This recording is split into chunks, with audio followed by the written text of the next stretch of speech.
அனைவருக்கும்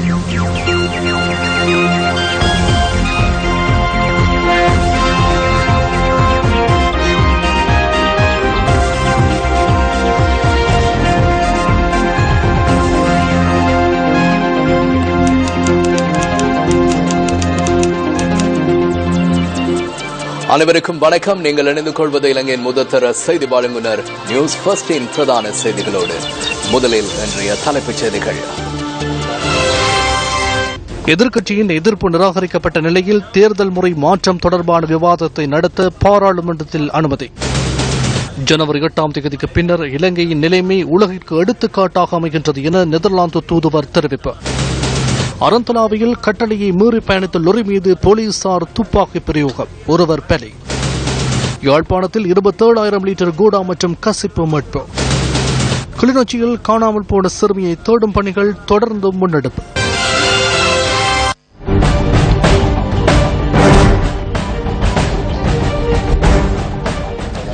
இந்த வருடத்தின் ஜனவரி 8ஆம் தேதிக்கு பின்னர் இலங்கை அடைந்த சமாதான சூழ்நிலையானது ஜனநாயக உலகிற்கு சிறந்த முன்மாதிரியாகும் என நெதர்லாந்து தூதுவர் லூயிஸ் WM பியர் தெரிவிக்கின்றார். இதனை ஏற்படுத்திய பெருமை ஜனாதிபதி மைத்ரிபால சிறிசேனவை சாரும் என நெதர்லாந்து தூதுவர் குறிப்பிட்டுள்ளார். தனது சேவை காலத்தை நிறைவு செய்து கொண்டு தாய்நாட்டை நோக்கி பயணிப்பதற்கு தயாராகியுள்ள நெதர்லாந்து தூதுவர் இன்று பிற்பகல் ஜனாதிபதியை சந்தித்து கலந்துரையாடிய போதே இந்த தகவலை வெளியிட்டார். இதேவேளை இலங்கையில் சுகாதாரத்துறைக்கு நெதர்லாந்து வழங்கும் உதவிகள் குறித்து அந்த நாட்டு தூதுவரிடம் ஜனாதிபதி நன்றியை தெரிவித்துள்ளார். எதிர்க்கட்சித் தலைவர் தொடர்பில் ஐக்கிய தேசிய கட்சி இன்று ஏற்பாடு செய்திருந்த ஊடகவியலாளர் சந்திப்பொன்றில் அமைச்சர் பி ஹரிசன் கருத்து வெளியிட்டார். இந்த ராஜபக்ச மெத்துமாගේ ආණ්ඩුවේ ඉන්නකොනුත් කරේ මේකනේ. மஹிந்த ராஜபக்சவின் ஆட்சி காலத்தில் மைத்ரிபால சிறிசேனவுக்கு எதிரான குற்றச்சாட்டுகளை சிலவற்றை முன்வைத்து மஹிந்த ராஜபக்சவையும் மைத்ரிபால சிறிசேனவையும் பிரிப்பதற்கு சிலர் முயற்சித்தனர். அவர் தற்போதைய எதிர்க்கட்சித் தலைவர். தற்போதும் அவர் அவ்வாறான நடவடிக்கைகளை முன்னெடுக்கின்றார். ஒரு காலை மஹிந்த ராஜபக்சவின் பக்கம் வைத்துள்ளார், மற்றைய காலை மைத்ரிபால சிறிசேன பக்கம் வைத்துள்ளார். அவ்வாறே அவர் செயற்படுவதாக நாம் தற்போது பார்க்கின்றோம். மஹிந்த ராஜபக்சவின் காலப்பகுதியில் ஏற்படுத்திக் கொள்ளப்பட்ட ஒப்பந்தங்கள் அனைத்தும் நிறுத்தப்பட வேண்டும் என நான் தெரிவிக்கின்றேன். 19வது அரசியலமைப்பு திருத்தத்தினை நிறைவேற்றியதை போன்று 20வது அரசியலமைப்பு திருத்தத்தையும் இலகுவாக நிறைவேற்ற முடியும் என நிமல் சிறிபால டி சில்வா கருதுகின்றார். 20வது அரசியலமைப்பு திருத்தத்தின் ஊடாக நிமல் சிறிபால டி சில்வா இரண்டு தரப்பினருக்கும் இடையில் சிக்கலை ஏற்படுத்தியுள்ளார். நாம் அதனை ஆதரிக்கின்றோம். 20க்கு நிமல் அஞ்சுகின்றார். நிமலுக்கு விருப்பம், பயம் இரண்டும் இருக்கின்றது. නිමල්ගේ ආසයි බයයි දෙකම තියෙනවා. පසුගිය ජනවාරි මාස 8 වෙනිදා ஜனவரி மாதம் 8ஆம் தேதி ஊழல் என்ற மரத்திலிருந்து நாம் விழுந்தோம். ஆனாலும் மரத்தின் வேர்கள் அவ்வாறே இருக்கின்றன. பாராளுமன்ற தேர்தல் ஊடாக வேர்கள் மீண்டும் ஆட்சிக்கு வருவதற்கு முயற்சிக்கின்றன. அலிபாபாவும் 40 திருடர்களும் போன்றது. ஆனாலும் இது 40 திருடர்களை விடவும் அதிகமானது. நூற்றுக்கணக்கானவர்கள் உள்ளனர். மக்கள் அனைத்தையும் புரிந்து கொள்வதே தேவையாக உள்ளது. பார்லிமெண்டத்தை கலைப்பது தொடர்பில் எழுந்துள்ள கருத்துக்கள் குறித்து வீடமைப்பு மற்றும் சமுர்தி ராஜாங்க அமைச்சர் ஹேமால் குணசேகர இன்று மாத்தறையில் நடைபெற்ற நிகழ்வு ஒன்றில் கருத்து வெளியிட்டார்.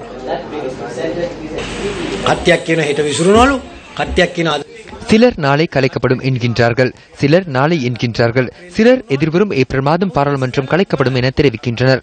ஆனால் அந்த தீர்மானத்தில் ஜனாதிபதியின் கையில் இருக்கின்றது என்பதே உண்மை. 20வது அரசியலமைப்பு திருத்தத்திற்கு அமைய நாட்டில் புதிய முறை ஒன்றை ஆரம்பிக்க அவர் விரும்புகின்றார். அதனூடாக மக்களின் விருப்பத்திற்கு அமைய, அவர்களின் தேவைக்கு அமைய நாட்டு மக்களுக்கான தீர்மானங்களை எடுக்கும் முறை ஒன்று வேண்டும் என கருதுகின்றார். தத்தமது ஆசனங்களுக்கு பொறுப்பு கூறும் உறுப்பினர்களை அதனூடாக மக்கள் தெரிவு செய்ய முடியும். தற்போதைய முறைக்கு அமைய மற்றொரு தேர்தல் நடத்தப்பட மாட்டாது என்பதே எனது தனிப்பட்ட கருத்தாகும். கட்டுநாயக்க விமான நிலையத்தில் போதைப் பொருளுடன் நேற்று மற்றும் ஒரு பாகிஸ்தான் பிரஜை கைது செய்யப்பட்டுள்ளார். இந்த பாகிஸ்தான் பிரஜையின் வயிற்றிலிருந்து 390 கிராம் ஹெரோயின் மீட்கப்பட்டுள்ளது. இலங்கைக்கு போதைப் பொருளை கொண்டு வரும் பிரதான நுழைவாயிலாக கட்டுநாயக்க விமான நிலையம் அடையாளம் காணப்பட்டுள்ளது. இந்த விடயம் குறித்து இன்று நாம் ஆராய்கிறோம். கட்டுநாயக்க விமான நிலையம் மற்றும் கொழும்பு துறைமுகம் ஆகிய நுழைவாயிலினூடாக ஹெரோயின், கேரளா கஞ்சா உள்ளிட்ட போதைப்பொருள் நாட்டிற்கு கொண்டு வரப்படுவதுடன் பல்வேறு சந்தர்ப்பங்களில் சுங்க திணைக்களத்தினால் இவை கைப்பற்றப்பட்டிருந்தன.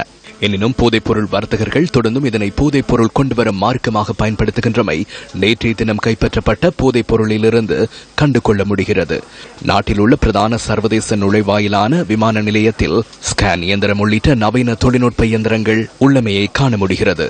எனினும் ஹெரோயின் போன்ற போதைப் பொருட்களை இந்த இயந்திரத்தினூடாக கண்டுகொள்ள முடியாத நிலை காணப்படுகிறது. எனினும் இந்த வர்த்தகம் தொடர்பான சுற்றிவளைப்புகளை முன்னெடுக்கும் போது நம்பிக்கை தன்மை முக்கியமானது என்பதே அதிகாரிகளின் எண்ணமாக உள்ளது. கட்டுநாயக்க பண்டாநாயக்க சர்வதேச விமான நிலையத்தில் லஞ்சம் பெறுகின்றமை மற்றும் பயணிகளுக்கு இடையூறு விளைவிக்கின்றமை போன்ற விடயங்கள் குறித்து கடந்த ஜனவரி மாதம் நியூஸ் ஃபர்ஸ்ட் வெளியிட்ட இந்த காணொளிகள் அங்குள்ள பாதுகாப்பு கட்டமைப்பு தொடர்பில் கேள்வி எழுப்பக்கூடியதாக உள்ளது. මේකට සම්පූර්ණයෙන් නවත්තන්න ඕන මොකද කරන්න පුළුවන් 100ක් මේක නවත්තන්න බෑ 190ට වගේ අවම තත්ත්වයට ගේන්න පුළුවන් අපි කියමුකෝ මත්ද්‍රව්‍ය කියන පාරවල් තියෙනවා මේ සියල්ල නැවතු அனைத்தையும் நிறுத்திவிட்டோம் என்று கூறினாலும் விசேட பிரமுகர்கள் பல்வேறு பயணங்கள் செல்கின்றனர். அவர்களை நிறுத்த முடியாது அல்லவா? விமான நிலையத்தில் அவர்களுக்கான வேறு வழிகள் காணப்படுகின்றன. அவ்வாறு இடம்பெற்றால் என்ன நடக்கும்? இன்னும் நூற்றாண்டு காலங்கள் செல்லும். பல சட்டவிரோத வர்த்தக நடவடிக்கைகளை வெளிக்கொண்டு வந்த பெருமை முன்னாள் சுங்க பணிப்பாளரான மாலி பியசேனவை சாரும். இந்த விடயம் குறித்து அவர் இவ்வாறான தகவலை வெளியிட்டார். நான் சுங்க திணைக்களத்தில் பணியாற்றிய காலப்பகுதியில் எமக்கு தகவல்கள் கிடைக்கவில்லை. தேவை ஏற்படின் விசேட பிரமுகர்களுடன் செல்லும் பயணிகளின் பொதிகளை சோதனைக்கு உட்படுத்த முடியும்.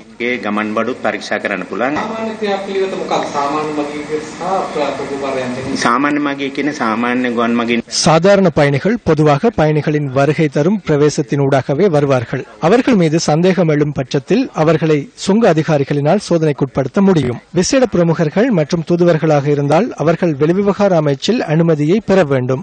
இலங்கை பிரஜையாக இருந்தால் விவிஐபியை தவிர்த்து ஏனையோரின் பொதிகளை பரிசோதனைக்குட்படுத்த முடியும். விவிஐபியை பரிசோதனைக்குட்படுத்த முடியாது. அதற்காக விசேட அனுமதி பெற வேண்டும். அவர்களை பரிசோதனைக்குட்படுத்தியும் இல்லை.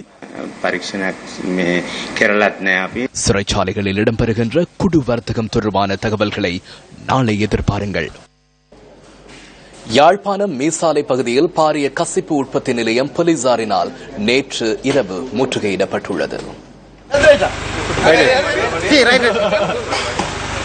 யாழ்ப்பாணம் மீசாலை வடக்கு வயற்கரை பிரதேசத்தில் இந்த சட்டவிரோத கசிப்பு உற்பத்தி நிலையத்தை போலீசார் முற்றுகையிட்டுள்ளனர். போலீசாருக்கு கிடைத்த ரகசிய தகவலை அடுத்து நேற்றிரவு 8 மணியளவில் போலீசார் முற்றுகை நடவடிக்கையை முன்னெடுத்தனர். இங்கு 6 பீப்பாய்களில் 27,000 லிட்டர் கோடா மற்றும் கசிப்பு உற்பத்திக்கு பயன்படுத்தப்படும் பெரும் தொகையான உபகரணங்களும் கைப்பற்றப்பட்டுள்ளன. இதன்போது கசிப்பு உற்பத்தியில் ஈடுபட்டுக் கொண்டிருந்த ஒருவரையும் போலீசார் கைது செய்துள்ளனர். சவக்கச்சேரி போலீஸ் நிலைய தலைமை பொறுப்பதிகாரியின் தலைமையில் இந்த சுற்றிவளைப்பு மேற்கொள்ளப்பட்டிருந்தது.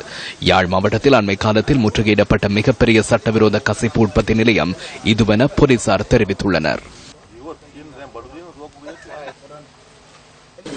கிளிநொச்சி உருத்திரபுரம் எள்ளுக்காடு பகுதியில் காணாமற் போன குழந்தையை தேடும் பணிகள் 3வது நாளாகவும் இன்று தொடர்ந்து முன்னெடுக்கப்பட்டு வருகிறது.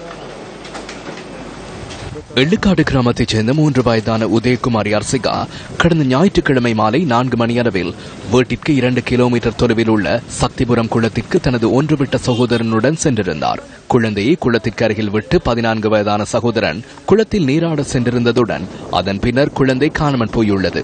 இதனை அடுத்து கிளிநொச்சி போலீஸ் நிலையத்தில் முறைப்பாடு செய்யப்பட்டுள்ளது.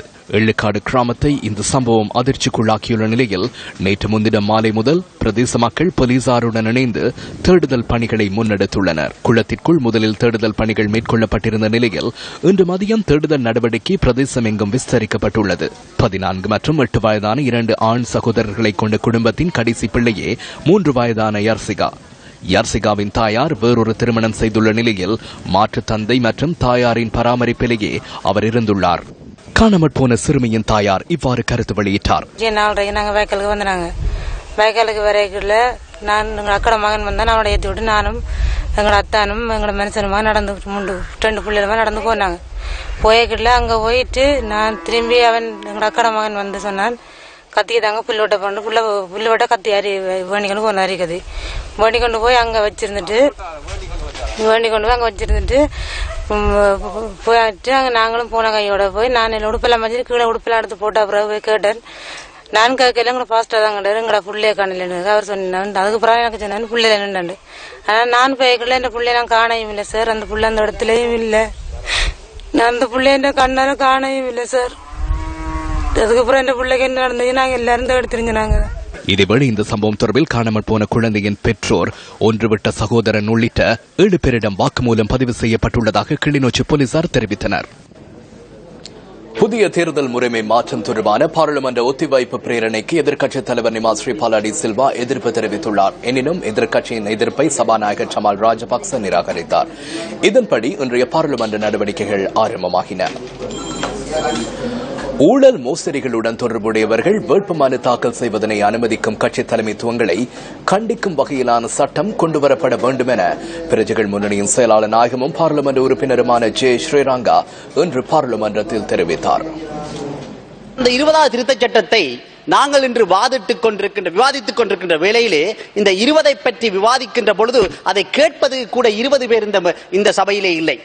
ஆனால் மக்களுக்கு மத்தியிலும் ஊடகங்களின் மத்தியிலும் நாங்கள் இந்த 20வது திருத்தச் சட்டத்தை தலையங்கங்களாக தீட்டி வருகிறோம். ஒருவர் எதிர்ப்பதும் ஒருவர் ஆதரிப்பதுமாக பேசி வருகிறோம். ஆனால் நாங்கள் நிச்சயமாக இந்த மக்களை உண்மையில் அந்த மக்கள் வாக்களித்து எங்களை இங்கு அனுப்பிய மக்களுக்கு உண்மையில் நாங்கள் நேர்மையாக இருக்கிறோமா என்ற ஒரு கேள்வி இன்று எழுகிறது.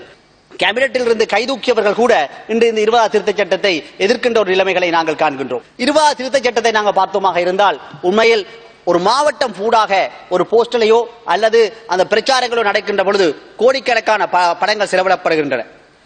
நான் நூரலியா மாவட்டத்தை எடுத்துக்கொண்டா கூட ஒரு சில பாராளுமன்ற உறுப்பினர்கள் 100-150 மில்லியனை செலவழிக்கின்ற ஒரு நிலைமைகளை நாங்கள் காண்கின்றோம்.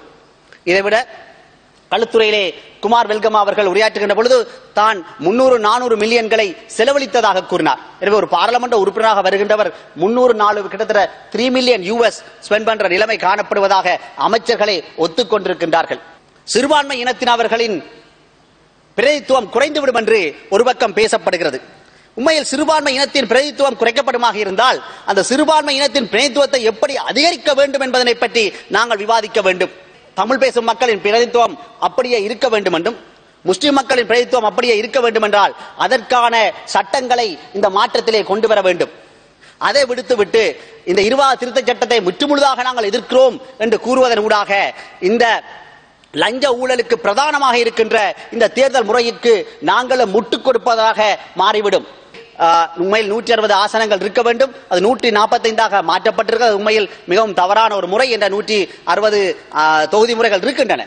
ஆனால் 37 ஆசனங்கள் தேசிய பட்டியலுக்காக வழங்கப்பட்டிருக்கின்றன. எனவே 37 ஆசனங்கள் தேசிய பட்டியலுக்காக வழங்குகின்ற பொழுது உண்மையில் இந்த தெரிவு செய்யப்பட்ட பாராளுமன்ற உறுப்பினர்களிலே முஸ்லிம் மக்களின் பிரதித்துவத்துக்கு குறைவாகவும் அல்லது தமிழ் மக்களின் பிரதித்துவத்துக்கு குறைவாகவும் இருக்கின்ற பொழுது அது மலையக தமிழர்களாக இருக்கலாம் அல்லது வடகிழக்கு தமிழர்களாக இருக்கலாம். அந்த பிரதித்துவம் குறைகின்ற பொழுது அவர்களை அதை நிவர்த்தி செய்யும் முறையிலே தேசிய பட்டியலிலே அவர்களை அனுப்ப வேண்டிய ஒரு முறையிலே இந்த 20வது திருத்தச் சட்டத்தை நாங்கள் திருத்தி அமைக்க முடியும். அதற்கு சிறுபான்மை கட்சிகள் எல்லாம் ஒன்றிணைந்து குரல் கொடுக்க வேண்டும். ஜனவரி 8ஆம் தேதி ஆட்சி மாறியதன் பின்பு அமைச்சர் பதவிகள் எடுத்த தமிழ் பேசும் அமைச்சர்கள் எல்லாம் உண்மையில் இந்த விவாதங்களை அவர்கள் முன்னின்றே எடுக்க வேண்டும். அப்பொழுது அடிபட்டு அமைச்சர் பதவிகளை எடுத்துவிட்டு இன்று திடீரென்று 20வது எதிர்க்கிறோம் என்று கூறுவது எந்த வகையில் சாத்தியப்படும் என்று எங்களுக்கு தெரியும். இந்த பாராளுமன்றத்திலே எத்தனால் செய்பவர்கள், குடு கடத்துறவர்கள், கஞ்சா கடத்துபவர்கள் எல்லாம் இந்த பாராளுமன்றத்தில் நிரம்பி வழிகிறார்கள். இவர்களுக்கு நொமினேஷன் கொடுத்ததும் இந்த அரசியல் கட்சிகளின் தலைவர்கள் தான். இந்த 20வது திருத்தச் சட்டத்துக்குள்ளே குடுகடத்துறவர்கள் அல்லது எத்தனோ கொடுத்துறவர்கள் இருக்கிறார்கள் என்றால் அவர்களுக்கு நொமினேஷன் கொடுக்கின்ற பொழுது அந்த தலைமையை தண்டிக்கின்ற ஒரு சட்டம் ஒன்று உருவாக்கப்பட வேண்டும்.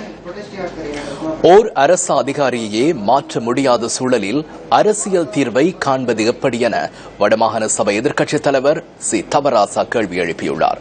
வடக்கு மாகாண சபையின் 31வது அமர்வு இன்று நடைபெற்ற போதே அவர் இந்த விடயத்தை குறிப்பிட்டார்.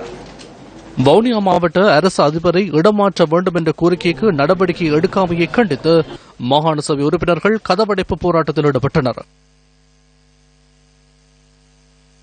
வடமாகாண சபையில் இன்றைய அமர்வில் வவுனியா மாவட்ட அரசாங்க அதிபரின் இடமாற்றம் தொடர்பில் விவாதம் இடம்பெற்றது. வன்னி மாவட்டத்திற்கு எங்களுக்கு 3 பாராளுமன்ற உறுப்பினர்கள் இருக்கின்றார்கள்.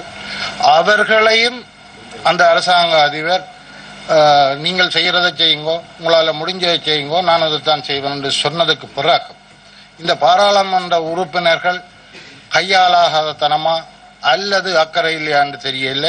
அவர்கள் நினைச்சிருந்தா கூட இவ்வளவு தூரம் இன்றைக்கு இந்த 3 மாசம் போயிருக்க தேவையில்லை. இந்த இடத்திலே வடக்கு மாகாண சபையைச் சேர்ந்த 38 உறுப்பினர்களும் ஒற்றுமையாக இருக்கிறார்கள். இதிலே அரசாங்க தரப்பு சார்பாக யாருமே இருக்கவில்லை. 38 பேரும் நாங்கள் ஒற்றுமையாக இருக்கிறோம். எங்களுடைய சிறப்புரிமை மீறப்படுகின்ற பொழுது இந்த விடயங்கள் நிச்சயமாக கவனிக்கப்பட வேண்டும். நடவடிக்கை எடுக்கப்பட்டதாக சொல்லப்படுகிறது. ஆனால் தமிழ் தேசிய கூட்டமைப்புடைய தலைவருக்கு இந்த விடயம் கௌரவ உறுப்பினர் சித்தார்த்தன் சொன்னா தான் தெரியும் என்ற அந்த செய்தி எங்களுக்கு பெரிய அவமானமாக இருக்கிறது. இதயபூர்வமான உறவு மேல்மட்டத்திலே நிகழ்ந்தாலும் கூட கீழ்மட்டத்திலே அதனை நடைமுறைப்படுத்துகின்ற நடைமுறை சார்ந்த அரசியலை மேற்கொள்வதிலே பல்வேறு பலவீனங்களை நாங்கள் அனுபவித்துக் கொண்டிருக்கின்றோம். நாங்கள் கொள்கை சார்ந்து உரிமை சார்ந்த விடயங்களிலே இருக்கின்ற வீரியத்தின் அளவிற்கு மக்களுக்கு அன்றாட நடைமுறை தேவைகளை பெற்றுக் கொடுப்பதிலே காட்டுகின்ற தீவிரமும் அக்கறையும் போதாது என்கின்ற ஒரு விமர்சனத்தின் அடியாகத்தான் அந்த விடயமும் நோக்கப்பட வேண்டும். கௌரவ சுமந்திரன் அவர்கள் அண்மையில் யாழ்ப்பாணத்துக்கு வந்து எஃப்னா மேனேஜர்ஸ் ஃபோரத்தில் நடந்த கூட்டத்தில் திட்ட தெளிவா சொல்றாரு, எங்களுக்கும் அரசாங்கத்துக்கும் இடையில இருதயபூர்வமாக இணக்கம் இருக்குண்டு. அண்மையில் ஒரு டிவி டிபேட்ல கூட சொல்லுகின்றார், இருதயபூர்வமாக இணக்கம்.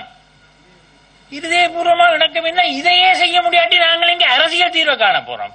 இதை செய்ய முடியாத நாங்கள் இங்க அதை செய்ய போறோம். இத்தனை பிறனை எடுத்திருக்கிறோம் இந்த காணி. ஒரு அதிகாரி மக்களால் தெரிவு செய்யப்பட்ட பிரதிகளை இவ்வளவுக்கு அலட்சியப்படுத்தியிருக்கிறார், அவமானப்படுத்தியிருக்கிறார். இன்றைக்கும் பகிரங்க மேடையிலே அதனை ஒரு பெரிய ஒரு மார்த்தட்டி அதை சொல்லுகின்ற வகையில் இருக்கிறார் என்று சொன்னால், ஆகவே இங்க இருக்கக்கூடிய இன்றைய அரசாங்கம் இது தமிழ் உறுப்பினர்கள் தான் அவமானப்பட்டார்கள் என்று நினைக்கிறதா அல்லது இதனை அலட்சியப்படுத்த? இது அவர்களுக்கு நடந்திருந்தால், ஒரு தென்னிலங்கையில் இருக்கக்கூடிய ஒரு முதலமைச்சருக்கோ அமைச்சருக்கோ இது ஏற்பட்டிருந்தால் இந்த அரசாங்கமும் அந்த மக்களும் பேசாமல் இருந்திருப்பார்களா என்பதை தயவு செய்து தாங்கள் சிந்தித்து பார்க்க வேண்டும். ஜனாதிபதிக்கு இந்த விடயத்தை நேரடியாக கொண்டு போவதற்கான எல்லா ஏற்பாடுகளையும் நாங்கள் செய்வோம். அதை நானும் முதலமைச்சர் தற்செயலாக வெளியே போனாலும் அவர் முன்னமோ பின்னுக்கோ அவர் இல்லாவிட்டாலும் அவர் சார்பிலும் நாங்கள் இந்த விடயத்தை கையாள்வோம். உலக கைம்பெண்கள் தினம் என்றாகும். பொருளாதார ரீதியாகவும் உளவியல் ரீதியாகவும் சமூக ரீதியாகவும் பல்வேறு நெருக்கடிகளின் மத்தியிலேயே போரால் விதவைகளாக்கப்பட்டவர்கள் வாழ்கின்றனர். யுத்தம், வன்முறை, அசாதாரண காரணங்கள், இயற்கை மரணம் என்பவற்றால் உலகம் முழுவதும் கோடிக்கணக்கான கைம்பெண்கள் கணவன்மாரை இழந்து குடும்பங்களுக்கு தலைமையேற்றுள்ளனர். உலகம் முழுவதும் உள்ள கைம்பெண்களின் இன்னல்களை துடைக்கும் நோக்கை கொண்ட இந்த நாளில் இலங்கையின் பல்லாயிரக்கணக்கான விதவைகள் குறித்து இந்த உலகமும் அரசும் கவனம் செலுத்த வேண்டும். போரால் 90,000 பேர் விதவைகளாக ஆக்கப்பட்டுள்ளதாக மகளிர் விவகார அமைச்சு குறிப்பிட்டுள்ளது. கிழக்கில் சுமார் 49,000 பெண்கள் விதவைகளாக்கப்பட்டுள்ளதோடு வடக்கில் சுமார் 40,000 பேர் விதவைகளாக்கப்பட்டுள்ளனர். யுத்த நடவடிக்கைகளினால் விதவைகளாக்கப்பட்ட இந்த பெண்களில் 12,000 பேர் 40 வயதை அண்டியவர்கள் என்பதும் 8,000 பேருக்கு 3 பிள்ளைகள் இருப்பதும் அரசின் கணக்கெடுப்பில் பதிவு செய்யப்பட்டுள்ளது. இலங்கையில் தமிழ் மக்கள் சிறுபான்மையினராக இருக்கும் அதேவேளை பெரும்பான்மையான விதவைகள் தமிழ் மக்களாக இருப்பதை காட்டும் புள்ளி விவரங்கள் சில செய்திகளை அழுத்தமாக எடுத்துரைக்கின்றன.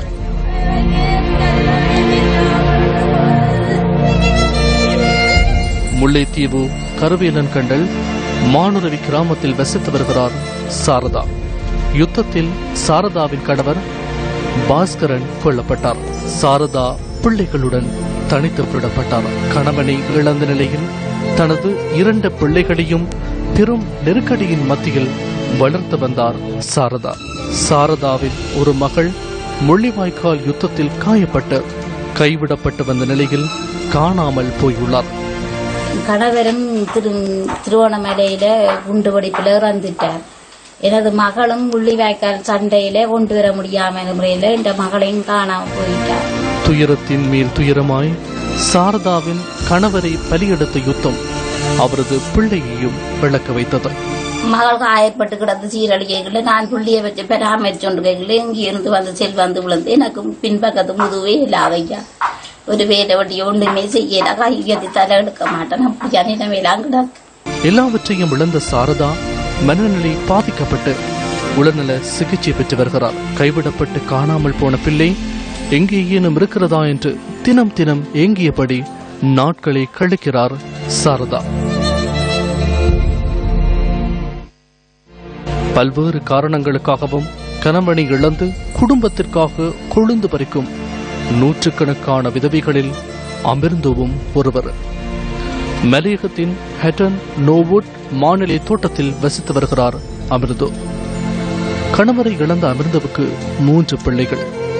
இவரின் பொருளாதார நிலையை சித்தரிக்கும் விதமாய் காட்சியளிக்கிறது கொட்டில் வீடு. ஹஸ்பண்ட் இருந்திருந்தாப்புல நெஞ்சு வருத்தம்னு சொன்னாரு. அதே வாக்குல அவர் இறந்து போயிட்டாரு. எனக்கு பிள்ளைகளையும் பார்க்கறதுக்கு யாரும் இல்லை. நான் ஒரு ஆள் தான் வேலை செஞ்சு கஷ்டப்பட்டு பிள்ளைகளை காப்பாத்துறேன். இளம் வயதிலேயே கணவரை இழந்த அமிர்தா தோட்டத்தில் கொழுந்து பறித்து தனது நாட்களை நகர்த்துகிறார். பிள்ளைகளின் கல்வி, வீட்டுச் செலவு என்ற அனைத்துமே இவரது வருமானத்திலேயே தங்கியுள்ளது. எனக்கு வேற எந்த உதவியும் இல்லை. நான் வேலை செஞ்சு தான் கொழுந்து எடுத்து தான் சம்பாரிச்சு பிள்ளைகளுக்கு சாப்பாடுலாம் கொடுப்போம். பார்க்கறது, படிக்க வைக்கிறது எல்லாமே அதுல தான். இருள் சூழ்ந்த அமிர்தவின் வாழ்வில் கல்வி கற்கும் அவரது பிள்ளைகளே எதிர்கால வெளிச்சத்திற்கான நம்பிக்கை. இயற்கை அனர்த்தங்களால் மலையக மக்கள் அதிக அளவில் பாதிக்கப்படுகின்றார்கள். 2011ஆம் ஆண்டு ஏற்பட்ட தீ விபத்தினால் பாதிக்கப்பட்ட லிந்துள்ள நாகசேன பகுதி மக்கள் தொடர்பில் இதுவரையில் அதிகாரிகள் கவனம் செலுத்தாமை கவலைக்குரிய விடயமாகும். அடிப்படை வசதிகளற்ற வீடுகளில் வாழும் மலையக மக்களை இயற்கை அனர்த்தங்களும் விட்டு வைக்கவில்லை. 2011ஆம் ஆண்டு செப்டம்பர் 24ஆம் தேதி லிந்துள்ள நாகசேன தோட்ட பகுதியில் ஏற்பட்ட தீ விபத்தினால் 10 வீடுகள் சேதமடைந்தன. இதனால் தாம் வாழ்ந்த இடத்தை விட்டு இந்த மக்களுக்கு வெளியேற வேண்டிய நிலை ஏற்பட்டது. அதன் பின்னர் அந்த பிரதேசத்தில் உள்ள பாடசாலை மண்டபம் ஒன்றிலும் வைத்தியசாலை கட்டடத்திலும் இவர்கள் தங்க வைக்கப்பட்டனர். திலிக்கூற்றி தமிழ் வித்தியாலயத்தில் இவர்கள் ஆரம்பத்தில் தங்க வைக்கப்பட்ட போதிலும் பாடசாலை கல்வி நடவடிக்கைகளை முன்னெடுப்பதற்கு ஏற்பட்ட இடையூறுகளால் அங்கிருந்து அவர்கள் வேறு இடத்துக்கு மாற்றப்பட்டனர். அதன் பின்னர் பிரதேச வைத்தியசாலையில் தங்க வைக்கப்பட்ட இந்த மக்கள் தற்காலிக கூடாரங்களுக்கு அனுப்பப்பட்டனர். லிந்துள்ள நாகசேன பகுதியில் தற்காலிக கூடாரங்களில் 4 வருடங்களுக்கும் அதிக காலம் எவ்வித அடிப்படை வசதிகளுமின்றி வாழும் இந்த மக்கள் தொடர்பில் அரசியல்வாதிகளின் கவனம் திரும்பாமை கவலைக்குரிய விடயம். வீடு அறிஞ்சு 5 வருஷமாச்சு. இது வரைக்கும் யாரும் கட்டி கொடுத்ததில்லை. நான் ஃபுல்லா குட்டி வச்சுக்கிட்டு பிள்ளைங்க சின்ன குசினிங்க நிலையம், பொம்பளை பிள்ளைங்க வச்சு சின்ன குசினிங்க நிலையம், அது இதுக்கு பெரும்பாடு படுறோம். பிள்ளை படிப்பு வசதிக்கு ஒரு எதுக்கும் ஒரு வசதியே இல்லாமல் இருக்கு. எங்களையும் உங்க சகோதரி மாதிரி நினைச்சு எங்களுக்கு இந்த வீடு வாசலை கட்டி கொடுக்க நீங்களும் ஒரு முயற்சி எடுங்களே. இந்த மழையிலயும் காத்துலயும் இடி மின்னல்லையும் நாங்க எவ்வளோ அவதிப்படுறோம். ஒரு சுகமில்லாத ஆளுகளை வீட்டுல வச்சுக்கிட்டு இருக்க கூட எங்களுக்கு வசதி இல்ல. கடந்த வாரத்தில் கூட ஒரு அமைச்சர் அறிவித்திருந்தால் உங்களுடைய வீடுகளை, தனி வீடுகளை அமைத்து தரேன் என்று. இது இதுவரையும் நடைபெறவில்லை. நாங்கள் குடிசையில்தான் இருக்கின்றோம். மழை பெய்யுற நேரத்துல வந்து பாத்தீங்கன்னு சொன்னா வீடெல்லாம் ஒழுகுது. எத்தனையோ மினிஸ்டர் வந்து இந்த வீட்டை கட்டித்தாருன்னு சொன்னாங்க. இது பிறகு யாருமே சொல்லுதான் இருக்குது. அந்த நடவடிக்கை வரல. அறிவு என்பது சுதந்திரமாகும். சுதந்திரமாக அறிவை பெற்றுக் கொள்வதற்கான புதிய சந்தர்ப்பத்தை இணையதளத்தினூடாக இன்று நியூஸ் ஃபர்ஸ்ட் அறிமுகப்படுத்தியது. நியூஸ் ஃபர்ஸ்ட் ஆன்லைன் அகாடமி என்ற பெயரில் இந்த சந்தர்ப்பம் ஏற்படுத்திக் கொடுக்கப்பட உள்ளது. இதன் ஆரம்ப நிகழ்வு மகியங்கன தேசிய பாடசாலையில் இன்று இடம்பெற்றது. 178வது தலைமைத்துவ மற்றும் தொலைத்தொடர்பு பயிற்சி திட்டத்துக்கு அமைய நியூஸ் ஃபர்ஸ்ட் ஆன்லைன் அகாடமி இன்று இணையத்தில் இணைத்துக் கொள்ளப்பட்டது.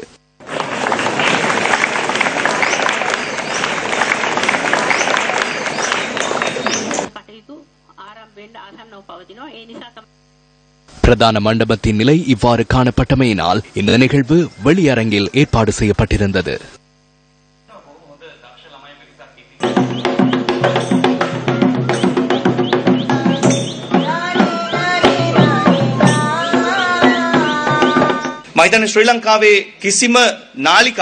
இலங்கையில் உள்ள எந்த ஒரு தொலைக்காட்சியும் செய்யாத ஒரு திட்டத்தை நாம் இன்று இலங்கையில் உள்ள அனைவருக்காகவும் முன்னெடுத்துள்ளோம். இந்த இணையதளத்திற்குள் பிரவேசித்து பதிவு செய்து கொள்ள முடியும். இணையதளத்தில் உள்ள பாடநெறியை கற்றுக்கொள்ள முடியும். இறுதியில் பரீட்சைக்கு தோற்ற முடியும். அதன் பின்னர் பெறுமதியான சான்றிதழை பெற்றுக் கொள்வதற்கான சந்தர்ப்பத்தை நியூஸ் ஃபர்ஸ்ட் ஏற்பாடு செய்து கொடுத்துள்ளது.